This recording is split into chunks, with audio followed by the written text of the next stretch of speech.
Now, to explain some of these findings of why we can't hear things in the unattended ear, Broadbent, and you can see this is going back a ways to the 50s, proposed a filter theory.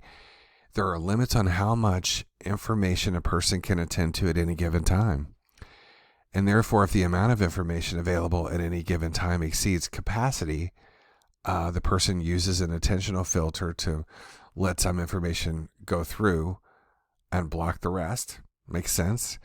And the filter is based on some physical, in this particular example, acoustic aspect of the attended message, the one we're paying attention to. The location of the source, just one ear, or its typical pitch or loudness, for instance. Only material that gets past the filter can be analyzed for later meaning. So if I'm used to paying attention to one voice, then in that case, I'll lock onto that and tend to ignore the rest. Now, the next paragraph after this, if you'll indulge me, I don't have it captured here. This theory explains why so little of the meaning of the attended message can be recalled. The meaning from an unattended message is just not processed at all.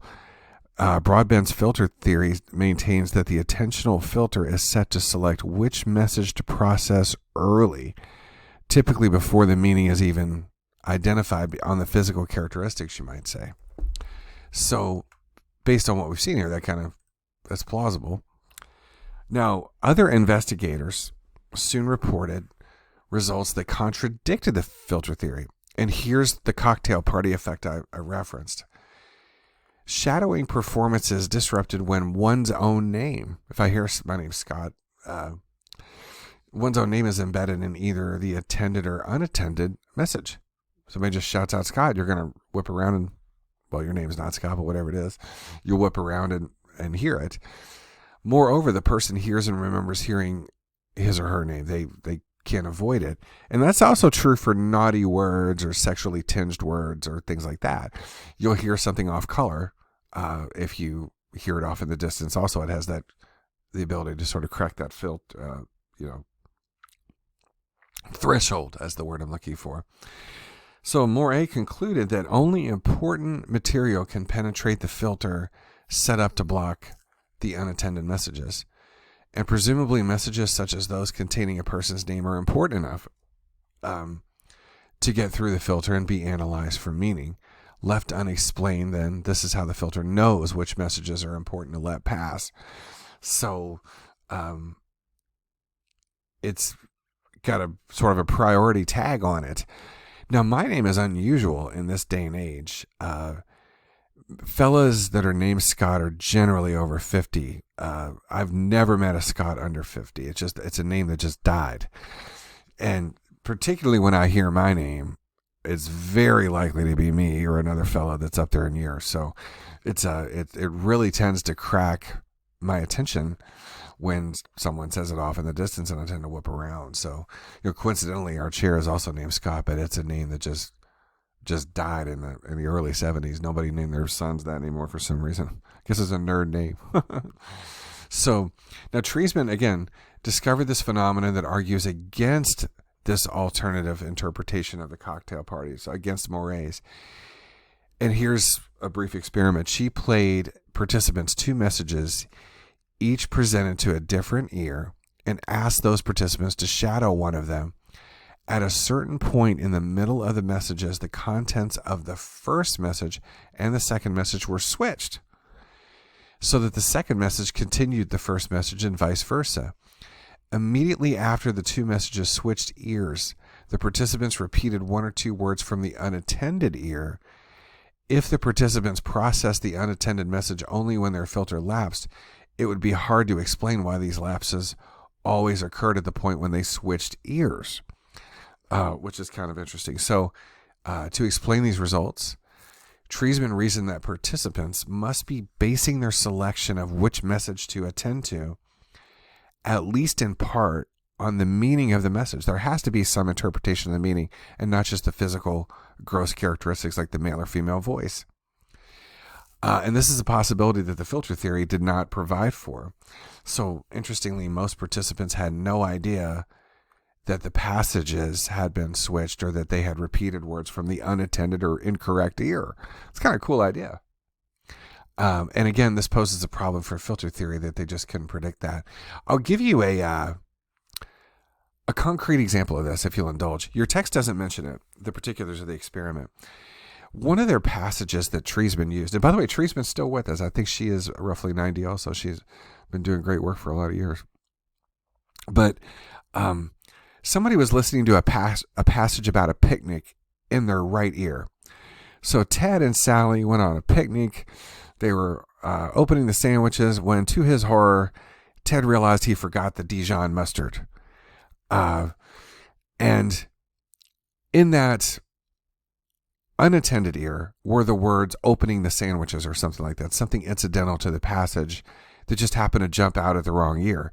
The people couldn't know, or they didn't know, that the message bounced back and forth between their ears, if you will, that they appeared in alternate ears. They just processed it all as one message, which is not what we would have expected. So they don't get into the particulars of that, but that's one of Treesman's great contributions in this early research. And I think she was just a grad student back then.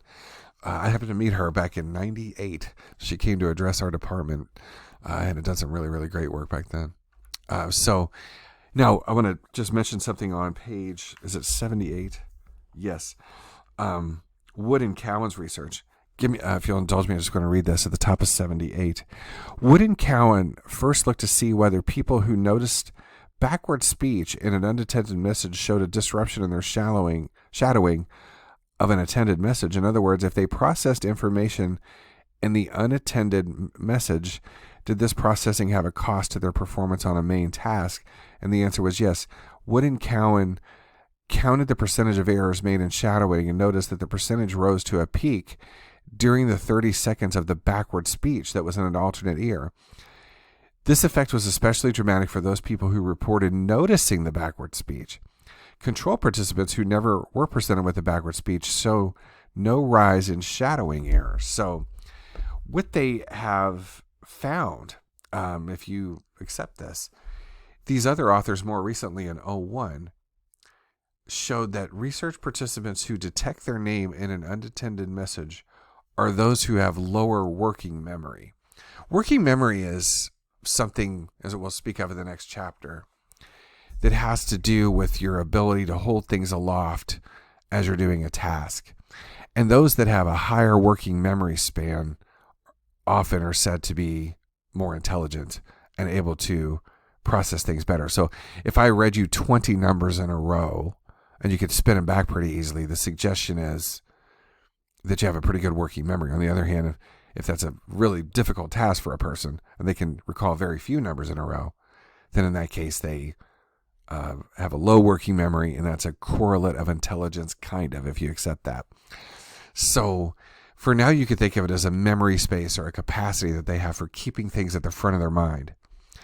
So 20% of the participants with high working memory spans detected their names in the unattended channel, but 65% of the participants with low working memory spans detected their name. So the authors interpreted this finding as follows. A lower working memory capacity means less ability to block stuff out. You just don't have the ability to concentrate as much.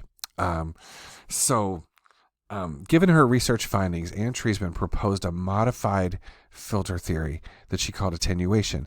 Instead of considering unattended messages as being completely blocked before they could be processed, she argued that their volume is turned down. In other words, some meaningful information in the unattended messages channel, the other ear, might be available even if it's hard to recover. She explained this idea as follows.